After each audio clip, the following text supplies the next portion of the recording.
Hey guys, welcome to Metal Warney. Today we're here with Johannes of Avatar. Hello, how are you doing? Good, how are you? You're in the middle of a US tour at the moment, aren't you? Yeah, exactly, we're somewhere in West Virginia. Okay, well thanks for taking the time.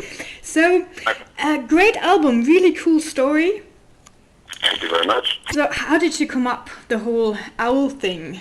Why did you choose animals instead of people? Well, I prefer animals. Animals are better people than than people are. But that is actually not the reason, but the format of the fable and how different creatures represent different human aspects, of personality or ideas, ideals or emotions. That fable thing was interesting to me. But in our case, I was taking a look at certain archetypes and roles that these animals always get to play. And I was kind of playing around with them. And one central theme of the album is perspective, because it is most things in life where we create our morals, right and wrong, and good and bad, is about perspective. But the whole idea started. We first decided to do a concept album just for the sake of the challenge. For the sake, like our philosophy is like that diamonds are created under pressure, so we want to find a new way to make it hard to do what we do each and every time. And we don't want to sit too comfortably because we want to avoid to repeat ourselves too much. So the idea to make a concept album came before the actual concept.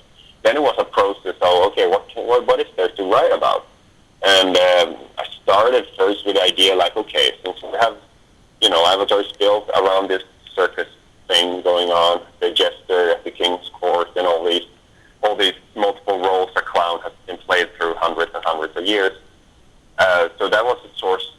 That was the first source of inspiration. And then the idea that came to be was like, imagine this theme park or circus that is haunted at night and freak shows, and that was super boring because that was basically black walls without the story, with a story attached to it. So it made no sense to do that. So moving on, I was thinking about, for instance, I love Nightfall and Middle Earth by Blind Guardian, and that being based on Silmarillion. So a novel. Let's base it off a novel. That's classy and cool. So the one book I could think of or series of books that really mattered the most to me, or really struck me hard, was The Emigrants by Vilhelm Moberg, Swedish author, and starting to build that story and those figuring out which parts, just digging through memory, like what I could write about. Then it struck me that Björn and Benny from ABBA already had done a musical out of that. So that was taken, and I had to move on again. But I was kind of still in the thing, like, let's use some existing material and do interpretation in music of it. It grew kind of into, okay, back to the clown, back to the horror story, back to the storyteller, the jester, and fairy tales, maybe. Maybe the Grimm brothers? No, maybe not. That feels a bit, there's too much of that on TV right now. Doesn't feel fresh. But about fables? Yeah, fables. And again, then the first idea then was to use existing fables, but twist and turn the archetypes of the animals, the roles they get to play. And the big bad wolf, maybe he's nice and all that. But pretty quickly, I lost interest in using pre-existing material, and instead grew into start to write a story of my own, and that belongs to the band fully.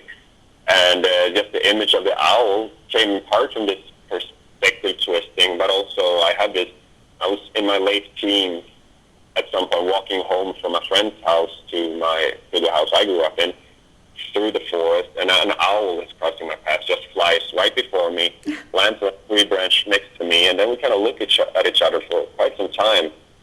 And it's one of those things, that sometimes you have a profound moment that you cannot really understand what's the meaning of this.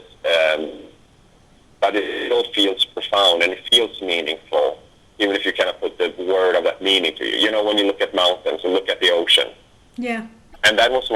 moments that have stayed with me. So once I started to think about these forest creatures that I wanted to build a story from, the owl came back to me, and I took it from there. It's so cool. But the problem with writing a concept album is that you can't delete parts. You have a more or less strict storyline, and you somehow have to make it work. So how difficult was it to find music for the different animals? And did you have to make any radical changes to the story during the writing process just because some things maybe didn't work out the way you wanted to? No, there was always a risk of that, but we worked really hard on the songs to make them work. Because if you write a conventional album, you can have a great idea with a song. If it doesn't work out the way you want, after a few days you can toss it in the bin and pick up a new idea. Okay, so we have so many people writing in the band. I write riffs, and Jonas and Tim write millions of riffs. So we have a big goodie bag to choose from and to play around with. So we usually have the luxury of picking and choosing what we like in each other's work the most. But like I said, in this case, once the song started to be about, okay, this is the song about the fish. This is the fish song. The reason that song became about the fish is because, there's a fish in the story. I listened to what you have written and what I have written myself and stuff, and I thought, there we go. The Black Waters thing, that good old thing that we had, and the new riff you made to it, brilliant. Okay, so here's the fish, and you get stuck somewhere, and it doesn't work the way you want it. But we cannot throw away the fish, because then when the wolf comes, makes no sense. And so we had to. You had to play around. You had to stick with the song and always go back to what we love the material in the song for a reason. To work it until it clicks. So we worked more with fewer songs this time, I guess is what happened.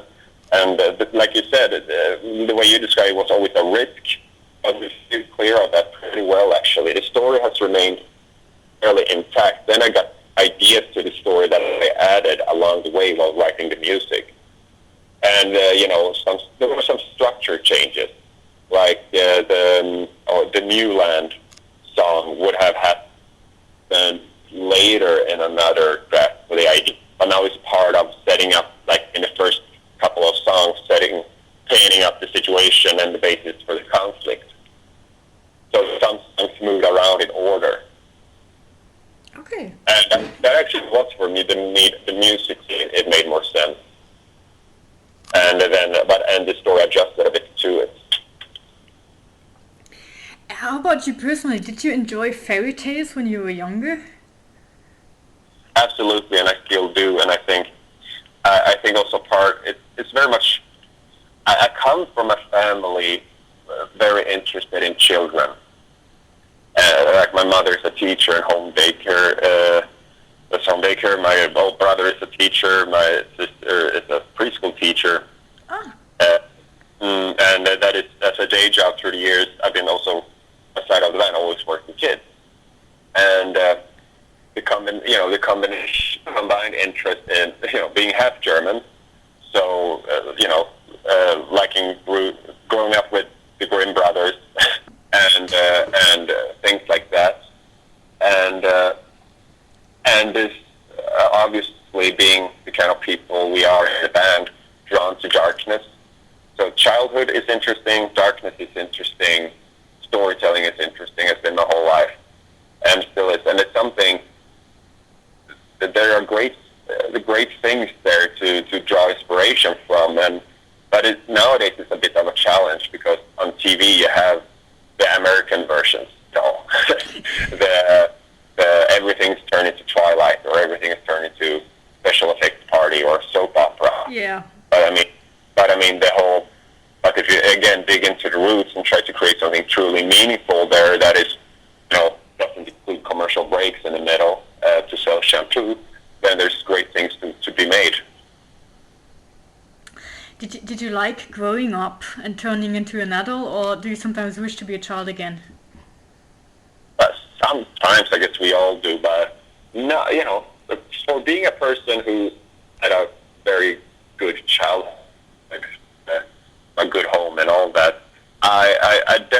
mostly, I guess it has something to do with that, when I was 12 years old, I heard Halloween for the first time, and around that time is when I stopped cutting my hair. So the whole being in a band, getting out in the world, all those dreams kind of fed an urge to grow up. So I have gladly become an adult. Really, I'm a fairly troubled person, I think, and with age comes better ability sometimes to handle troubledness. So I don't mind becoming an adult at all. Still working on it. I'm almost 30 now, so I start to feel like a 12-year-old at least. It's good. As you said before, you always reinvent yourself, and that's what makes Avatar so interesting. Do you believe that you might get sick of the horror clown style one day, or do you see this as the ultimate spirit of the band that you would never want to change? Things at the same time. Like right now, this is definitely something that is feeding us creatively, and that is part of the concept that we are in a band. If that is something that can feed us for the rest of our careers, that is great. And if it starts to become an obstacle, if it stops being an asset to the band, I will wash my face. It's all about, again, following the muse, doing what needs to be done to create the best possible art. And because nowadays, this is still a very, very honest way for me to express myself. And as long as it feels honest and real, then there's no reason to change. But once it becomes just part of the gig, then I think people will also start to see through it. And then it starts being interesting to do it. But I don't see that happening for quite some time. There's still, like for instance, now we were able to, now this clown, the jester, he's the one reading you the story in this case of this fable. So he travels with us and is able to visualize what's going on with Feather's flesh, just as well as Black Walls being, haunted mansions and freak shows and being an outsider and all that, and the Apocalypse maybe more of a doomsday prophet, truth speaker, and all that. So as long as he has a role to play, he will get to play it. Yeah, speaking of the owl again, he's set up to fail since he goes out on his little mission, but he will never really make it, and this is kind of nihilistic and really sad in a way, and it left me with the impression of sometimes it's just not worth trying. Was this your idea behind it, or do you see it in a more optimistic way? Well, no, absolutely. There's the owl. She was doomed to fail from her first, because her whole outlook on things was, flawed in the beginning. Because what she's trying to do is, she figures, if I kill the eagle, I stop the sun from rising. She finds a scapegoat as a means to be able to stay in denial about the fact that time passes.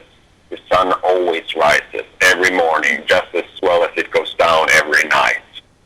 And with each day passing, we are one step closer to our own end.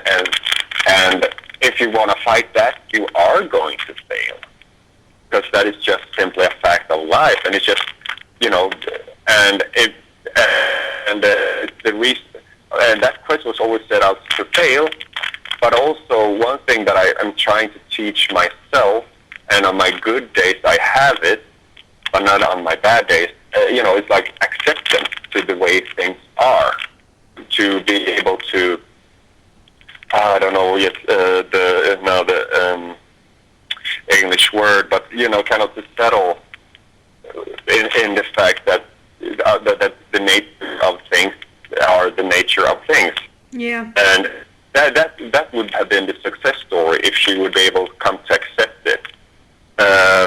But the whole, a bit of the moral of the story with it being a fable is that you look in that we are potentially very smart beings, humans, we can be a pretty smart animal, but we also are, at the same time as we can be very smart, we are not very wise, according to me. We don't think far enough ahead. We don't keep a level-headed in political decisions or relationships. We keep repeating mistakes over and over again when we have the full potential to not do that. When there are exceptions all around the world, when we achieve greatness as individuals and as a collective, and that untapped potential just seems to too often remain untapped. I mean, when we start to have problems in the world, people start to speak and behave and reason in a way that led up to certain world wars that we don't really, after the fact, everybody thought that was a stupid idea. Yeah. Then we start having troubles again, and suddenly certain movements are happening, and we start to be the same kind of assholes again. You know, and we forget too easily, even though we are all being taught about certain things in school. The internet is here. You can debate with anyone at any time, anywhere, and just see other perspectives. You can ask anything. There's always, if you dig, there's always someone representing a certain perspective and idea for you. But, you know, still we remain pretty dumb. Just as the poor little owl. She's pretty dumb. Do you believe that humans will ever change that, and that we will become wise one day? I have no idea. The thing is, because sometimes we do that. Sometimes we do something that lasts a bit longer. Sometimes we think further ahead. But it just, I don't know, like, it's always a possibility. Or maybe it's just something that goes in cycles, but it has become more and more dangerous for us to fail because our the powers are increasing all the time. But I don't know. So I have no idea. I hope so. Because again, sometimes a smart person shows up somewhere and does something that points into that direction. But the thing is, you know, like on the album, you have two groups that represent different ways of viewing a group. You have the eyes of the forest, who are the mob. And then you have the beast, and they are the collective. And when we can be a collective, we can do amazing things. But the border between being, you know, acting as a collective and acting as a mob, it's so thin. And it's hard to see the difference sometimes. And I think that it's one of our great challenges, that we can do so great things together. Except for, you know, when we fall into the trap of you know, just blindly following something. Yeah. But you also have some antagonists in the story, and I mean, everyone loves bad guys. So what is your favorite bad guy from a movie or in literature? Oh, I don't think it comes as a surprise that I'm kind of a sucker for the Joker. But nowadays, in the last few years, I've become so tired of superheroes. It's just become very boring to me. But I can still go back to old cartoon Jokers and enjoy that. But now it's just so saturated. Right now, the thing is also, when you get a bit older, I start to like also the more obnoxious, those you really hated as a kid. Like, part of what the Eagle is doing in the song The Eagle Has Landed is based off Disney's Beauty and the Beast and Gaston singing at the end, and how he's being worshipped and worships himself. From his perspective, he's a hero. He's the strong, beautiful man in the village who will, you know, he will slay the beast and save the beautiful girl, and she will marry him and massage his feet every day. But, you know, and they will have many children, and, you know, and from certain perspectives, and if he was told in a different way, he would be the good guy. Yeah. And that is the way he perceives him. Of course, the heroic hunter and all that. As the creatures is killed, as the beast, as well. So, but, you know, that makes him kind of lovely, in a way. People who are full of themselves. And, you know, what's funny now, I don't particularly like it, but I saw a bit of, because everyone is watching it nowadays, Archer.